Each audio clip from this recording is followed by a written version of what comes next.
Please take your seats.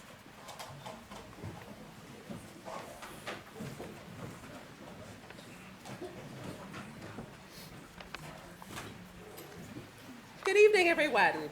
My name is Ingrid Willard. I'm the Dean of the Faculty of Economic and Management Sciences, and it's my great pleasure to welcome each and every one of you, both those of you joining online and in person, for this very special event, the inaugural lecture of Professor Euan Phimister. In particular, I'd like to acknowledge our members of the Rectorate present this evening, Professor Sibusiso Moyo, as well as Professor Stan Duplessis. Thank you so much for joining us. I'd like to welcome several of Euan's friends and family that are joining online, including Deborah and their 4 sons, Gregor, Conan, Angus, and Robert. It's wonderful that so many people can join now that we have these events in a hybrid format.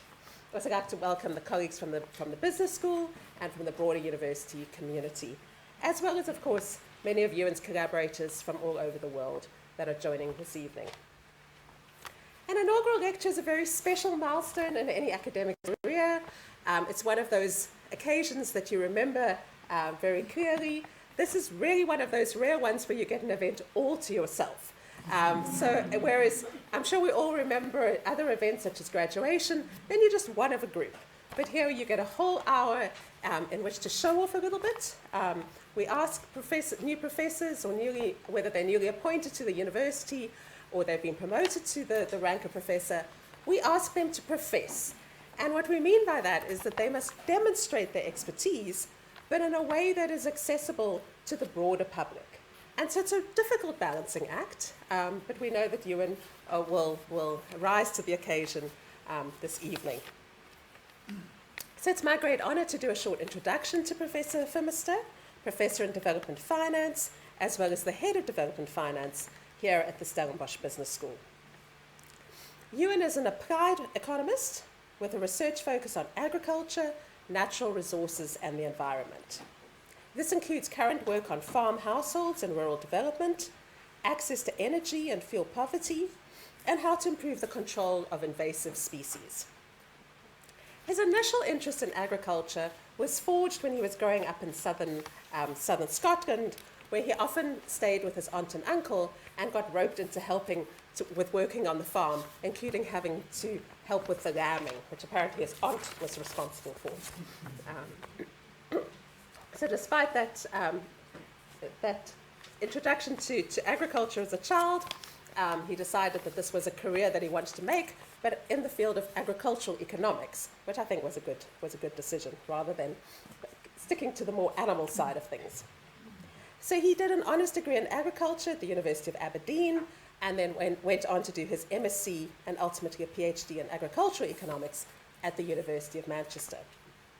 After his MSc at Manchester, he got to spend 9 months as a research assistant at the Centre for World Studies in Amsterdam, where he was introduced to economic modelling, which he'll talk some more about this evening. He got involved in building social accounting matrices, or SAMs as we typically call them, for a general equilibrium model, which focused on European agriculture. This then influenced his decision to undertake a PhD on saving and investment in Dutch farm households, which arose during this time under the supervision of Professor Michiel Keizer, who has been one of the most important influences in his career. During his time in Holland, he also learned a little bit of rudimentary Dutch, which he says is terribly useful when he's trying to find out what other people in the building are saying. His first permanent academic post was as a lecturer in operations research in the Department of Econometrics at the University of Manchester, before he moved to the University of Aberdeen, where he remained until coming to us here at the Stellenbosch Business School. During his career at the University of Aberdeen, he was head of economics, deputy head of school, school director of research, and the school director of resources. In the role at Aberdeen, he with colleagues navigated and helped manage the ups and downs of the development of the business school. The downs included several existential crises for economics in the school, while the ups included his role in initiating the development of an experimental economics lab, as well as experimental research at Aberdeen, and helping to establish a broad-based group of research and teaching in energy economics and finance. Euan has also been a visiting researcher at INRA in France and the Agricultural Economics Institute in The Hague. He's currently an honorary associate of the James Hutton Research Institute in Scotland and a senior fellow of the UK Higher Education Academy. He has also undertaken a wide range of consultancy projects, including work for the Angolan government and economy-wide modelling of rural development policies for the European Union Commission. Over the last 10 years, he's been involved in a variety of interdisciplinary, externally funded research projects involving partners from Ethiopia, Ghana, and Uganda. He is currently leading a Global Challenges Research Fund project on land and soil degradation in Ethiopia, involving soil science, environmental modelling, economics, and wider social science. Since 2019, he's been part of a project with an international team of ecologists, assisting in developing economic and financial models to improve invasive species management in Argentina, Chile, and Brazil. He was a member of the UK Research Excellence Panel, or the REF, for agriculture, veterinary, and food science, which evaluated all research by UK universities over the period 2007 to 2021. He's also an associate editor of the Journal of Agricultural Economics. His research has been published in a variety of internationally peer-reviewed journals. So we're very, very proud to welcome Professor Phimister as full professor at the Stellenbosch Business School. Over to you, Euan.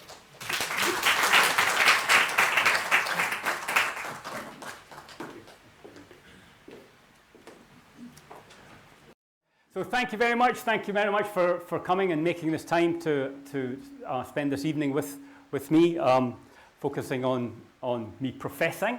I must admit, I didn't realise how seriously this is taken at Stellenbosch. I started to realise over the last month or so. Yeah. So initially, people were saying, "Oh, I'm looking forward to your lecture." Great. And then the tone started to change a little bit. It was, "Are you ready?" I hope you don't mess this up. You know you can really mess this up. And I thought to myself, what does this mean? What happens if I mess it up?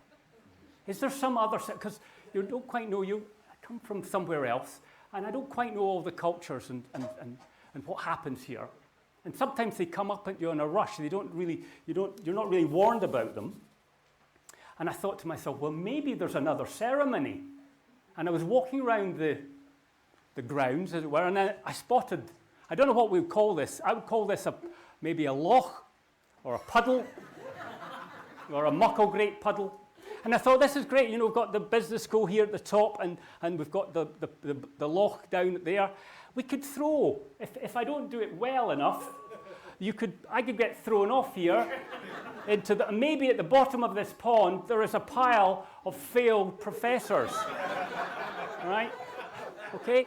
And I thought to myself, well, I better go and check it out. I used to do a lot of slalom kayaking, downriver kayaking, and what you used to do is you look at the water and judge how you could get into the water and how you would navigate through. So I went down this afternoon, and I can see if I do get thrown off, I can see a route, and I can land, and hot air, I've got enough hot air, as I'm going to show in a minute, that I'll float. And therefore, I will not be a sort of part of the mass on the bottom. So thank you. Thank you very much. I mean, so that's my starting point. The other part is, because of course one reflects at this point and reflects on one's time in one's career. And clearly, I am privileged, and I acknowledge that privilege. You can see that.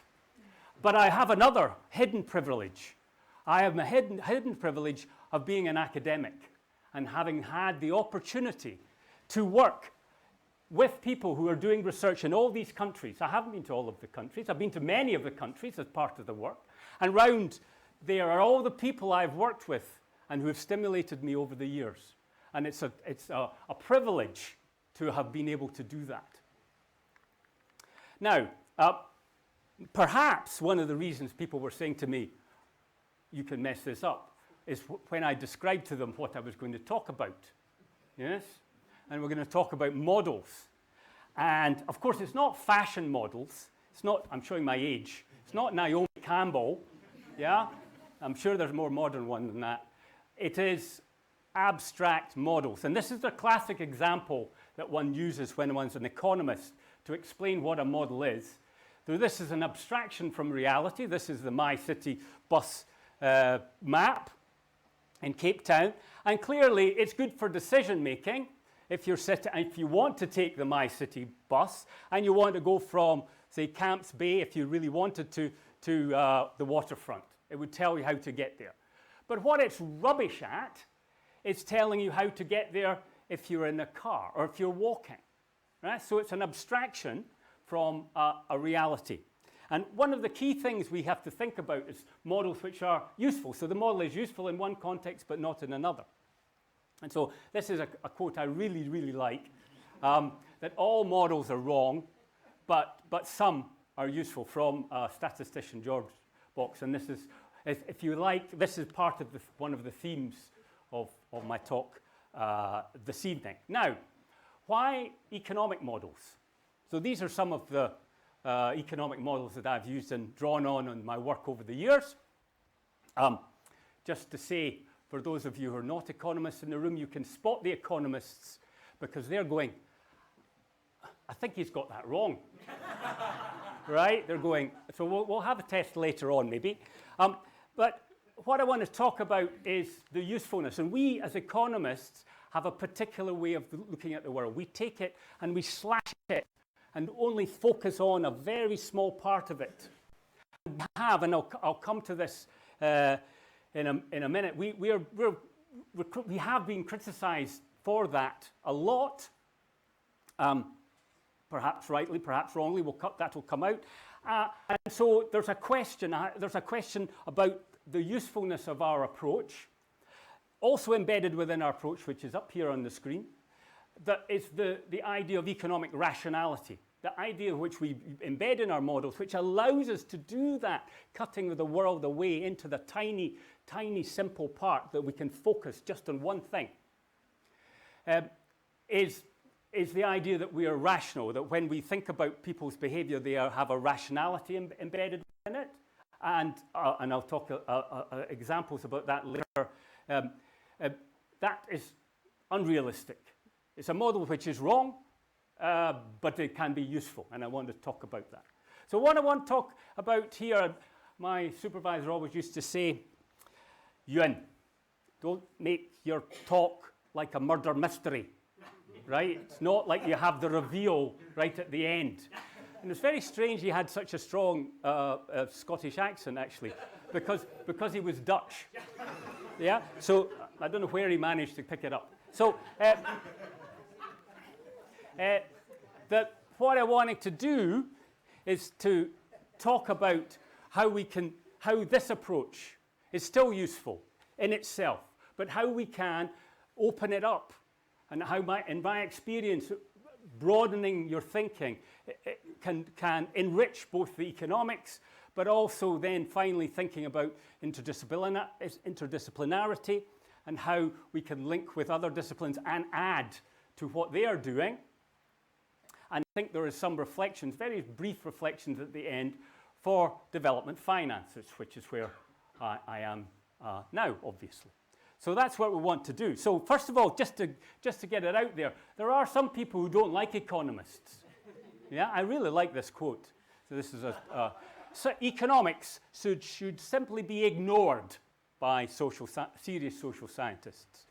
May God save us from economists. Nothing in these abstract economic models actually works in the real world. And I have experienced this sort of reaction in a number of contexts. A little time ago, well, let's be honest, it was in the last century. I was invited along to talk at an interdisciplinary event about my work by the head of the centre, and I went along, I talked about my work, and he said, well, Euan, that's very interesting. His comment at the end was, in the public domain, he said, that's very interesting, Euan, but of course it's all wrong because it's based on an economic model. Yeah? So it isn't. There is a resistance towards the models, and also particularly since the economic crisis and the subsequent crises, a feeling that economics has lost its way, and that the models that we use are not useful.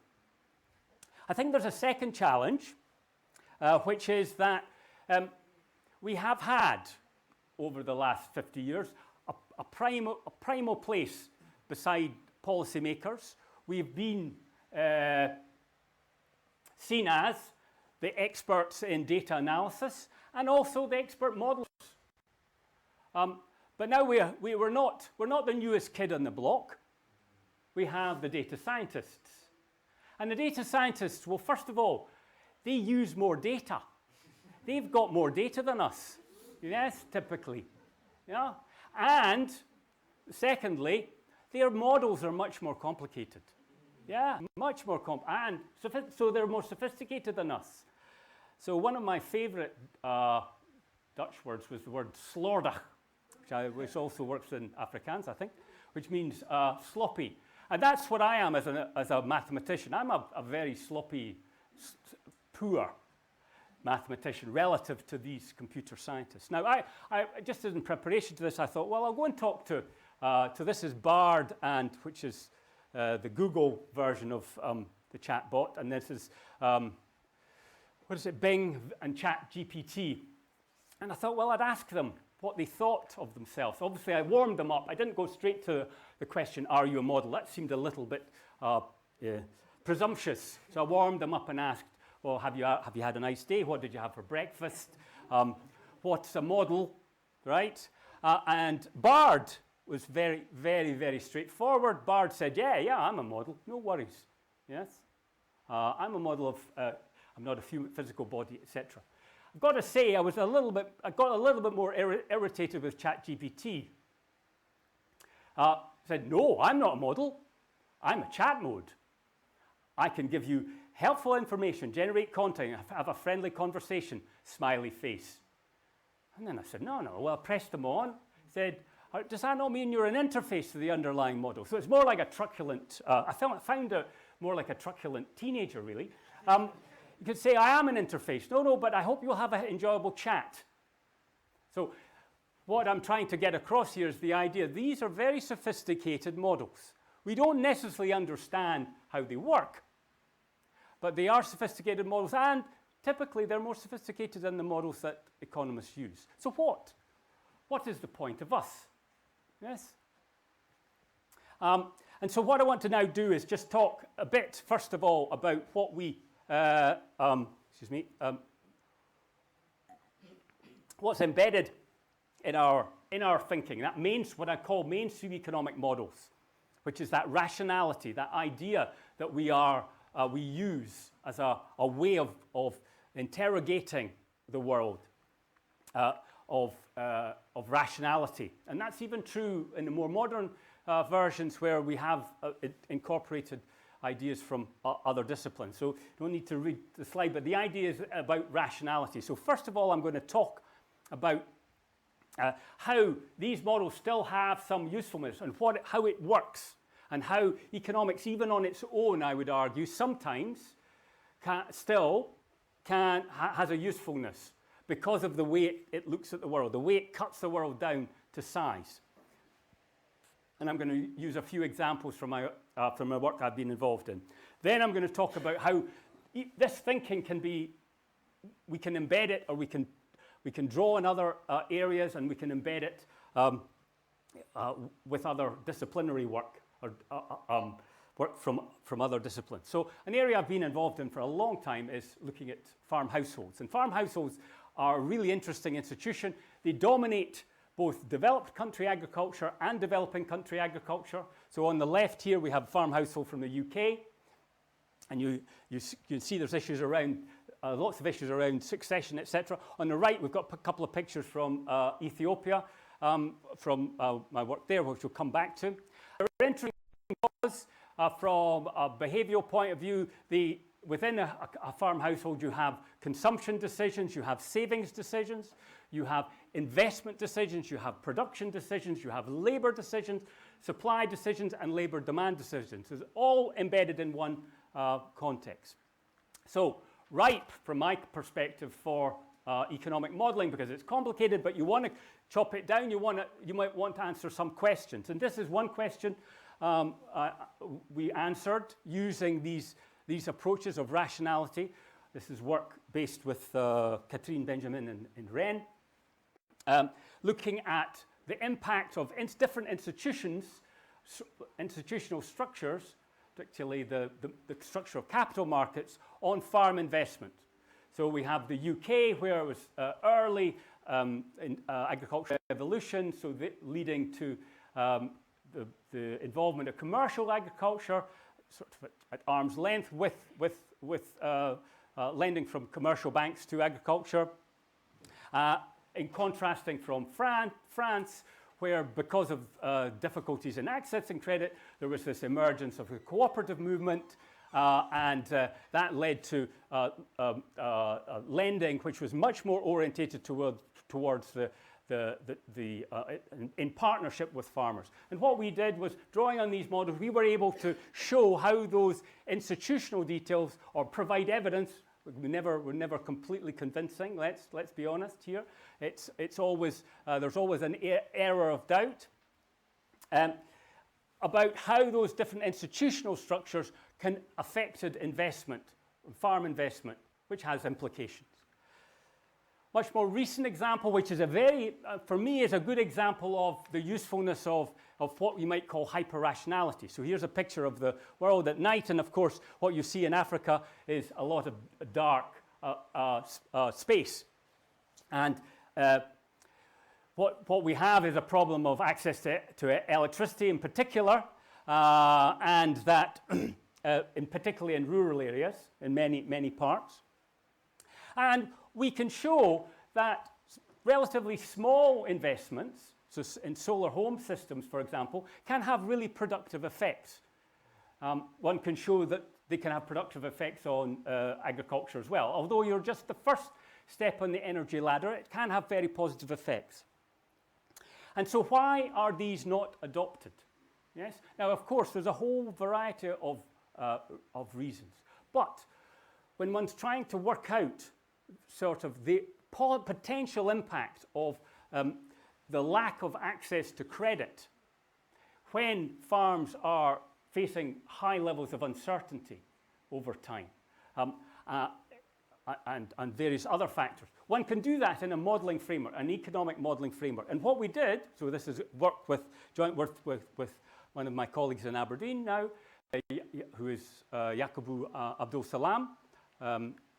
We looked at a very, I wouldn't call it sophisticated, but hyper-rational model where you look over an infinite horizon, and we ask the question, well, will farmers adopt under these extreme assumptions? So I don't know about you, but when I get up and have my breakfast, I don't go, well, what am I going to do today? Let me look over my infinite horizon. I don't. Yeah, it's completely unrealistic. But I would argue it's still useful. Why? Because in these extreme assumptions, when everything else is perfect, we can show that 50% of the households would still never adopt, ever, ever, ever. And so you can work out the size of the problem. Now what, of course, everybody's superpower is also their super weakness. And of course, the super weakness here is, it's great in identifying the problem, but pretty rubbish at telling us what to do about it, because then we need much more institutional detail. We need to understand the context. We need to understand how people perhaps actually make decisions. Yes? So this is, if you like, this shows you the potential, but also the limit of what that traditional economics can do. Now, I want to now move on to think about, well, how can we enrich ourselves from thinking about what comes from other disciplines? Now, one of the observations one has to accept as an economist, and remember, when I first started, as the Dean mentioned, I was in Amsterdam, I was seduced, yes, by the modelling, by the sophistication, by its internal coherence, yes? And so it did take me quite a while to move away from that. And so what I want to talk about is this, because I think this is true for many, many of my colleagues. When we look at economics and think about how much we listen to other disciplines, it is shockingly small. Yes? So this is looking at self-citation from the top journals in political science, or allegedly top ones, and the top ones in economics. And you can see that political science is much more less self-regarding than the economists. So because they're doing it at 11% and we're doing it at 27%, we are worse. Yes? Yeah? And it's not as if we don't recognize that issue. We do recognize it, but it doesn't necessarily stop us being somewhat deaf. Now, I just want us to talk about another example from work I've done, where I would say the work was informed very much by another discipline. So here, rural sociology. So in rural sociology, there is this big literature around what's called rural disadvantage, which is social exclusion, poverty, not necessarily unemployment in rural areas, but difficulty in access to services, a whole range of things. And we did work based on this, drawn from this starting point in the rural sociology, qualitative work, where people talk about their understandings of disadvantage in rural areas, how they perceive it, how they engage with it. And from that, myself and colleagues, Espa Vera-Toscano and latterly Deborah Roberts, in terms of energy poverty, we looked at, took those and made hypotheses out of them, looked claims that you could test, you could take away and evaluate with quantitative data. I was going to say more widely, and I'll come back to that, more generalizing. So this was an example. We could show how people move in and out of poverty and how that differed between rural and urban areas, for example. So this is an example, if you like, of my journey to thinking about how one uses information or research from other disciplines. One has to acknowledge, though, it is still fairly imperialist, because it's taking their stuff and saying, yeah, oh, great, we can help our models. Yeah? And there's also that part, because it's based on qualitative data, we say, well, you talk to 5 people on a rainy night in November in Auchtermuchty, including a man with a broken leg and a woman with I won't say, anyway, maybe stop there. I'll stop at that. And you say, well, look, you give it to us and we'll test it properly. We'll take the data. We'll test it with our fancy models and lots of data. Yeah? We have to admit that perhaps the qualitative work has more value, and we have to think a bit more carefully about that. So this is just a link to the question about, so that what I would call is multidisciplinary type work, where you are working in your silo. You are drawing from other disciplines, but you're still working in your silo. And what I want to think about is how, as an economist, using those tools. In my toolbox, I do not have, and I'm not at this stage of my career going to throw away all my tools. I want to use them, and I want to use them for other purposes, to help other disciplines. Again, this is just a statement to get us there. Again, it's pretty shocking. So this is the statement is, how many people agree with the statement that interdisciplinary knowledge is better than knowledge obtained by a single discipline? And this is university professors, in the United States, across different disciplines. And economics, less than 50% think that any other knowledge is any use. Yeah? Right? Yeah. So, before I move on, and this is my riskiest slide, I sort of pre-warn you of my thing. As the Dean mentioned, I've been involved in academic management over the years. And so as part of my journey to try to draw in knowledge and understanding from other disciplines, I did draw on that academic management, because when I started, say as head of department, I drew on my economics. It's very, very useful because you're thinking about costs, you're thinking about revenue, you're thinking about, when you're thinking about individuals coming and talking to you, you think, well, I actually don't know what they know, and therefore I'm going to have to think, well, there's this thing from asymmetric information where contracts, you have to leave some money on the table. You have to acknowledge that you're never going to beat them down to get the last cent out of them, as it were, right? But, and many of you are either academics in the room or manage academics or have to engage with academics, and you know how difficult we are. Yeah? You talked about herding cats. And so in this process, I did also had to draw on, theories from other disciplines. And then, of course, there's many, high-powered books, I guess, from industrial psychology, etc. This was the one I used. So I said this to somebody. I could hear the hush in the room. You say, are you really comparing your academic colleagues to toddlers?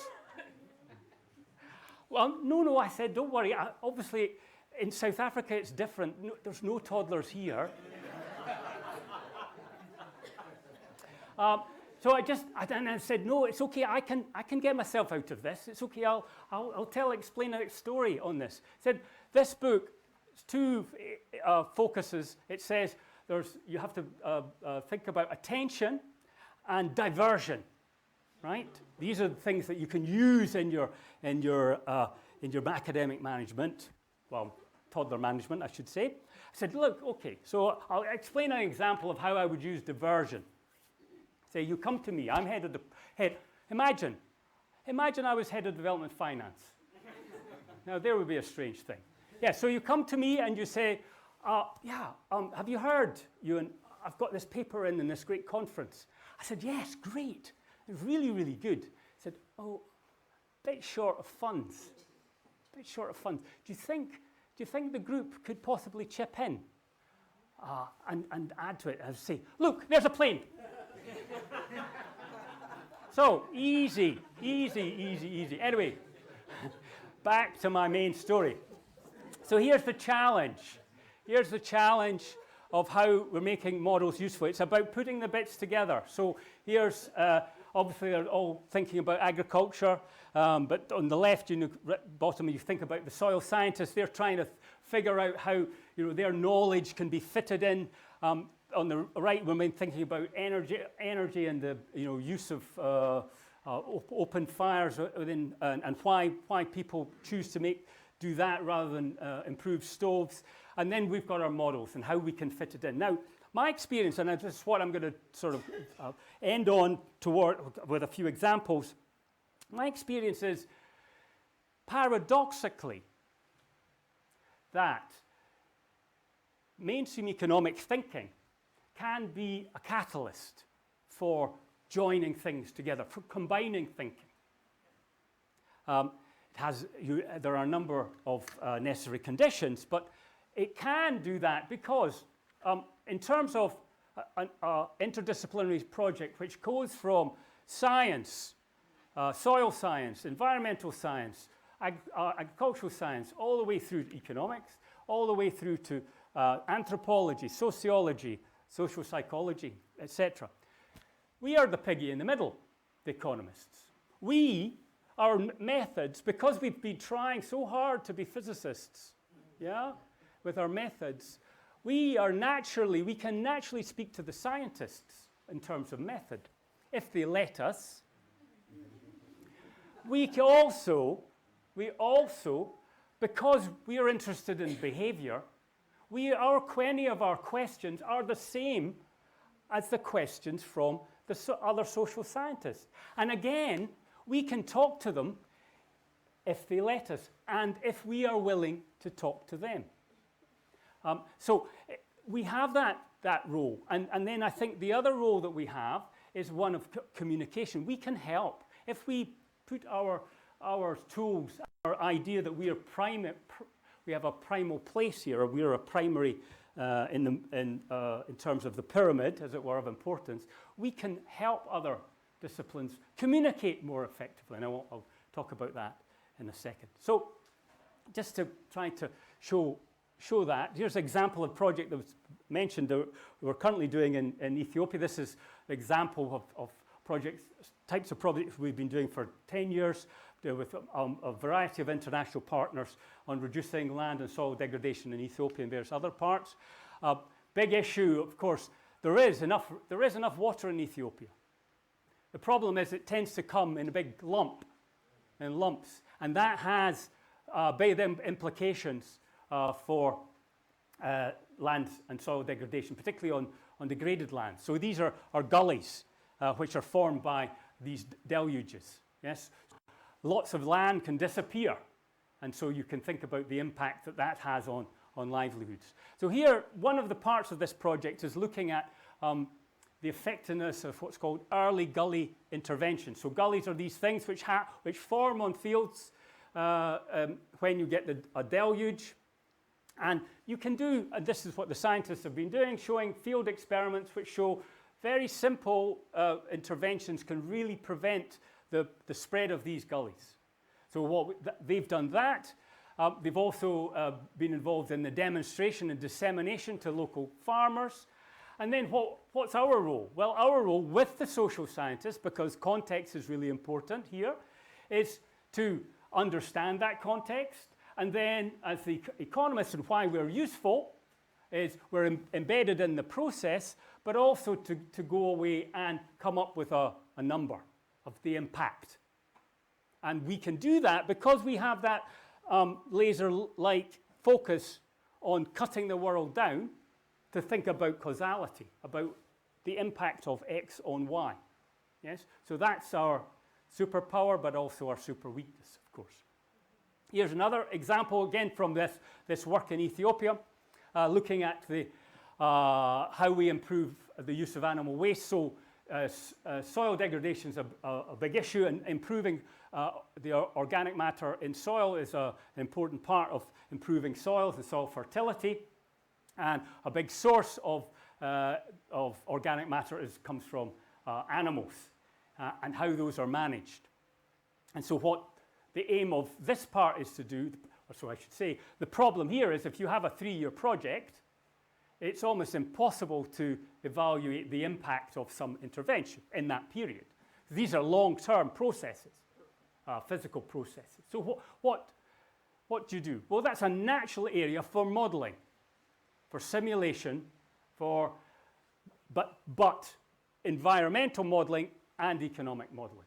Yeah, so you put it together and you can get answers to the question, what is the impact of incorporating the waste or using compost or biochar or whatever. And you can think about the impacts both in terms of the physical ones, in terms of soil carbon, soil organic matter, but also the economic outcomes, the welfare and well-being for farm households. Then my final example, not too far over time, is to talk about this project I've been involved in the management of invasive species in Latin America, which is a big issue in terms of the impact on biodiversity. So this is, there's a mink here, who are really vicious creatures. In Patagonia, we looked at they're destroying the indigenous species there, and then there's grasses, there's privet, there's German wasp in Chile, and pine, and many of these issues are also relevant here in South Africa. And here the link to livelihoods. This is a smallholder in Chile that I was fortunate enough to meet, whose whole what we call it, his whole produce or his production of dried fruit was destroyed by German wasps. Yes. So here, what's the? Oh, go back a bit. Sorry. Oh. Oops. I think somewhere I'm wanting a drink. I think that's what it is. I'm not sure what's going on there. All right. So.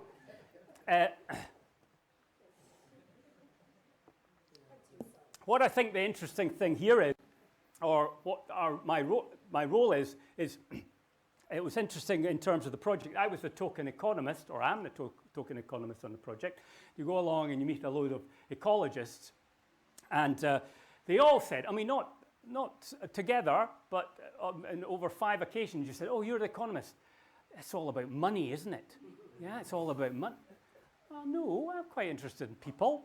I am not that. And you felt, I feel that, so that's one element, that there's an issue of education about what economics is about, but also there is some real pushback on some basic economic, or what we would think are basic economic concepts about, say, the valuing of nature. And you can be really, really helpful to them if you don't push too hard on those things.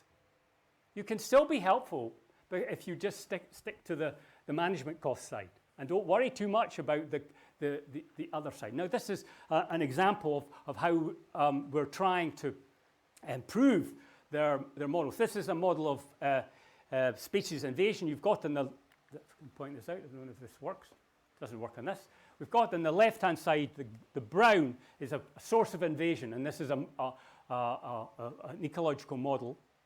And what we're trying to do is protect the yellow area here on the right.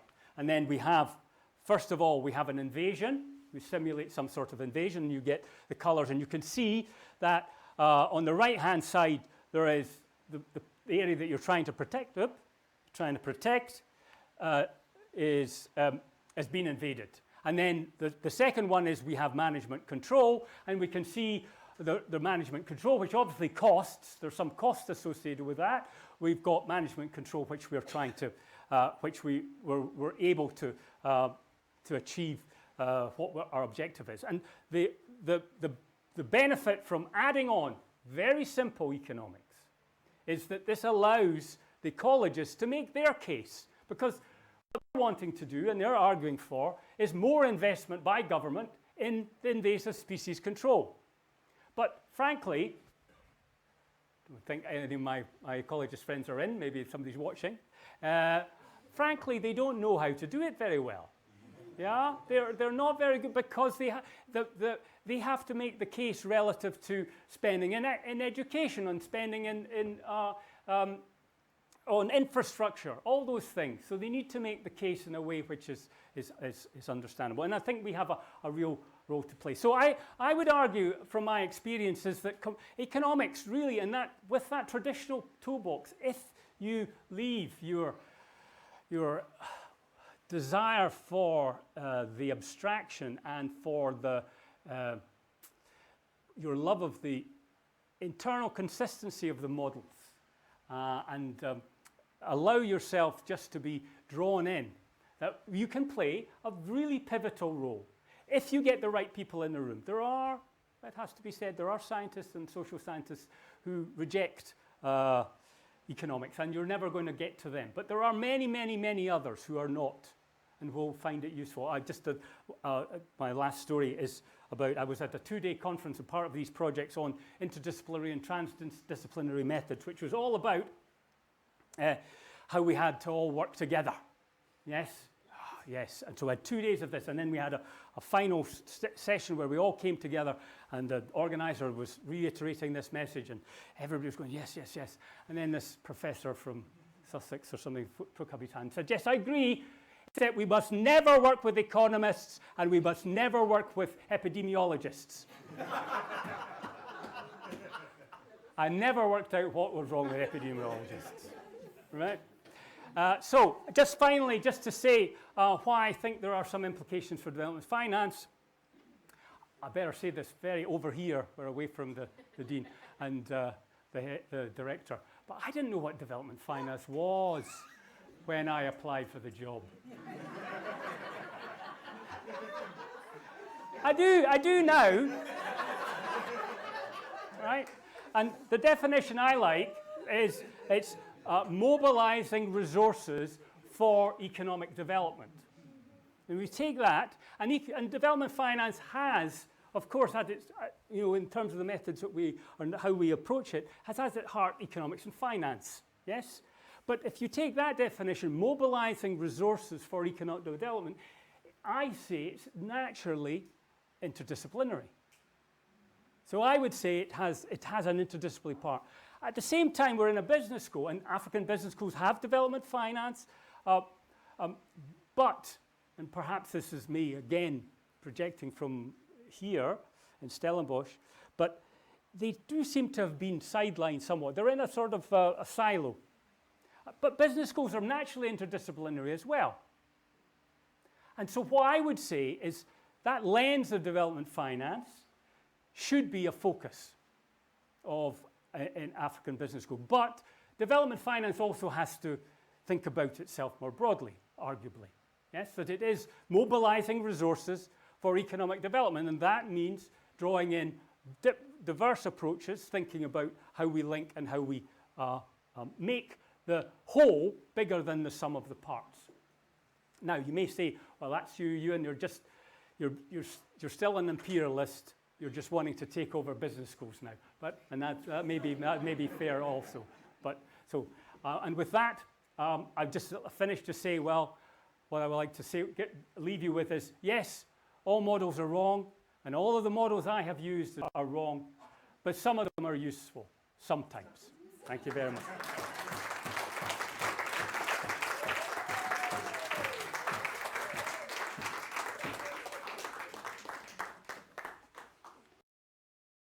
I'd like to, is it on? Yeah, I'm just going to adjust the Acknowledge my colleague, Professor Moyer, our DVC for Research, Innovation and Postgraduate Studies, the Dean of the Faculty, the Director of the Business School, and to the Director of the Business School, Mark, you can call down and have them dismantle the gangplank. We won't be having any ceremonies at the lock this evening, because I want to turn to our guest of honor, Professor Euan Phimister, and thank him for an inspiring inaugural lecture. So you're right, we take it seriously, and this is what we hope for. We hope for a scholar who is able to share his passion and his knowledge and his experience in his field with non-specialists. What you also did, by accident, and you couldn't have known, is to touch on themes that I've been wrestling with for at least the last 30 years. And so I was spellbound by the road that you've traveled as a scholar in economics. And I hope we'll have an opportunity at some point to talk about this. Now, I know the Dean expects me to quote from Adam Smith on these occasions, which is usually the correct expectation.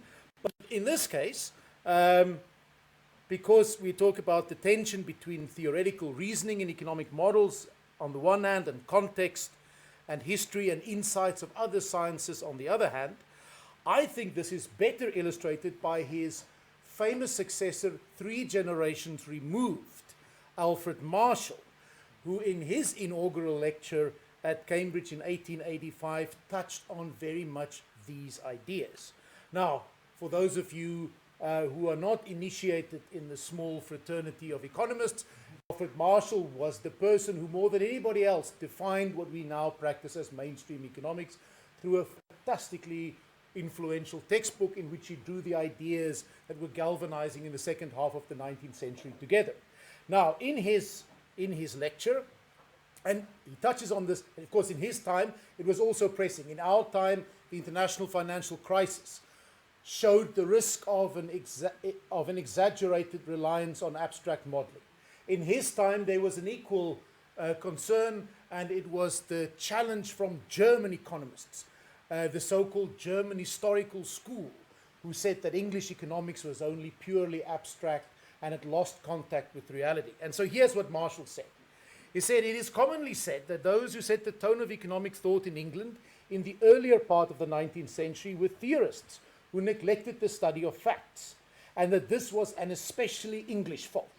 Now, Marshall is kinder to the English, and he continues later on. He said the chief fault then in English economists at the beginning of the century was not that they ignored history and statistics, but that Ricardo and his followers neglected a large group of facts and a method of studying facts which now seem to be of primary importance. And I want to emphasize that wonderful sentence, because we heard it this evening again. Economic models are useful, but you mustn't ignore a large group of facts, context, as we heard this evening. or other methods of studying facts, which we can find in other social and other sciences. They regarded man, now I am not going to try to sanitize the text of Marshall. He's beyond repair where gender is concerned, so I say a trigger warning up front and then just proceed. They regarded man as, so to speak, a constant quantity, and gave themselves little trouble to study his variations, the Homo economicus that we had on screen this evening. The people whom they knew were chiefly city men, and they took it for granted tacitly that other Englishmen were very much like those they knew in the city. They were aware that the inhabitants of other countries had peculiarities of their own, but they regarded such differences, when they thought of them at all, as superficial and sure to be removed as soon as other nations had got to know the better way which Englishmen were ready to teach them. The same bent of mind that led our lawyers to impose English civil law on India led our economists to work out their theories on the tacit assumption that the world was made up of city men. This did little harm so long as they treated of money and foreign trade, but great harm when they treated of the relations between different industrial classes. It led them to regard labor simply as a commodity without throwing themselves into the point of view of the workman, without allowing for his human passions, his instincts and habits, his sympathies and antipathies, his jealousies and class adhesiveness, his want of knowledge and of the opportunities for free and vigorous action. So far from the Holy Scriptures. I am not going to summarize the lecture, but I'm going to highlight 3 points from it which really struck home for me. The first is a call that we as economists and actually as scholars in the business school take our agenda from the problems of the world as we find it. And we started with that beautiful example of the farm households. And then to say that economic models can be very useful. So even if they are wrong, and they are, by the way, no more wrong than anybody else's model, even if they are wrong, as in the case of that rational model of the adoption of PV solar, they can still be a useful starting point to analyze a problem and to understand some of the dynamics of the problem. But they are not sufficient to solve the problem. So when we start to grapple with solutions at the local level, we need more information. Context is really important. We heard at the end of Euan's lecture. So the models are a useful start, and then we have to enrich it with data and context, and a lot of that we will get from working in a proper partnership with scholars in other fields. Other parts of economics, it's a very broad discipline, but beyond economics.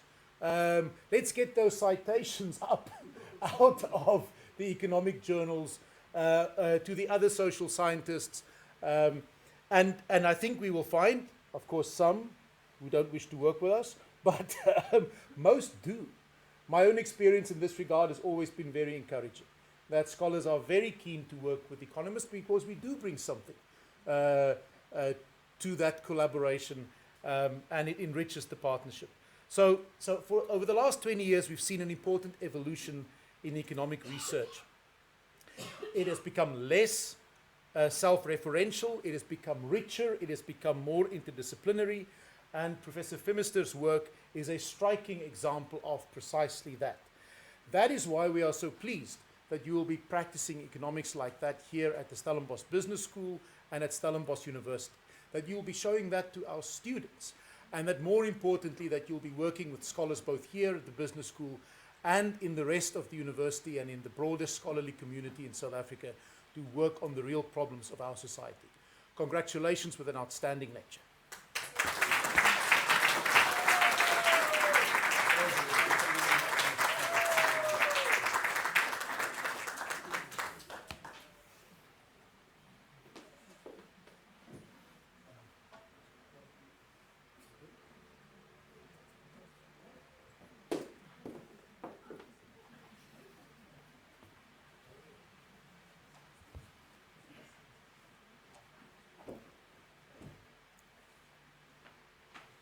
It's probably the third or fourth time I've had to follow Euan after one of his presentations, and it's not easy. Not only is he very funny, he also has a talent for explaining very complex ideas in a very accessible way. Even economics. This makes Euan a great colleague, a fun colleague, and somebody that's valued by all of us here at the business school. But also it underlines the important characteristics and competencies we look for in colleagues and in academics nowadays. People who can create knowledge, people who can do rigorous and thorough research, but also people who can communicate to the wider public. Because if we only talk amongst ourselves, or only talk amongst economists, as Euan has pointed out, then we don't make difference, we don't make changes, we don't influence wider society. And Euan manages to do that. Not only in the way he communicates, but also through his interdisciplinary work that reaches out across the boundaries of economics to the hard sciences, biology, botany, agri-science, etc. Really having this very, very strong impact. Euan and I, not only do I have to follow Euan in talking, I also have to follow Euan geographically as well. I followed him from the United Kingdom via the via Manchester, both of us, and via the non-Brexity part of Europe, where we back to the UK, and then finally back here to South Africa. Now that makes us gives him a rich and varied research portfolio, a series of projects, co-authors, and publications, which leads to a very sort of prestigious profile, but also something that brings the richness to our students and to our collegiality here at the business school. And that's something that we also value very, very much. Now, he acknowledges that economists are not always so popular. And perhaps at the start, we might have been quite happy to see them walk the gangplank or replaced by ChatGPT. But I think what he does is neatly capture the relevance, the rigor, and the importance of economic work, and particularly in the framework of development finance, and the importance of that for African business schools, and the importance of that for having an influence on wider society. And particularly in relation to the interdisciplinary work that he does. So my first job is to thank Prof. Phimister. Thanks so much for a really inspiring, engaging inaugural lecture. Thank you for your contribution as a colleague to us at the business school and for our students, past, present, and future. Thank you to Euan's friends, family, co-authors who join us here online and in the crowd today, here in the business school, and particularly to Deborah, Angus, Robert, Conan, and Gregor, his family, who are online. Thank you to our guests from the Rectorate and from the Faculty of Economic and Management Sciences. But thank you particularly to our colleagues and friends of the business school who join us here in the room and online. My last job, unfortunately only for the people here in the room, is to invite you to join us for a glass of wine and some food outside. And thank you once again to Prof. Phimister.